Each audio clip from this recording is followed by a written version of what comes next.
Akibat penyegelan sejumlah tempat wisata oleh Kementerian Lingkungan Hidup, ribuan karyawan di wilayah Puncak saat ini kehilangan pekerjaan. Tak hanya itu, dampak berantai juga dirasakan oleh pelaku usaha kecil dan menengah yang terpaksa gulung tikar akibat penurunan kunjungan wisatawan. Persatuan Hotel dan Restoran Indonesia atau PHRI mengeluhkan penurunan omset yang sangat drastis. Kondisi ini juga menyebabkan penurunan pendapatan daerah termasuk pajak ke pemerintah kabupaten, kecamatan maupun desa. Banyak warga yang ribuan kesempatan kerjanya hilang, ya, dirumahkan, bahkan dihentikan kegiatan usaha. Kemudian ada multiplier effect, ya, UMKM. Persatuan Hotel Restoran juga komplain karena menurun omset dan seterusnya. Belum lagi yang penting apa juga pendapatan asli daerah dari sektor pajak daerah.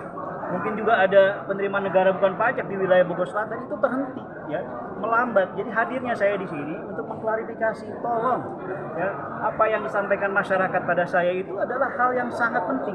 Jadi kami berharap Pak Presiden mengevaluasi kebijakan Menteri Lingkungan Hidup itu sehingga masyarakat yang hidup di Bogor yang notabene tidak jauh dari kediaman pribadi Pak Presiden bisa mendapatkan atensi. Dari Cisarua, Wawan Supriyatna melaporkan.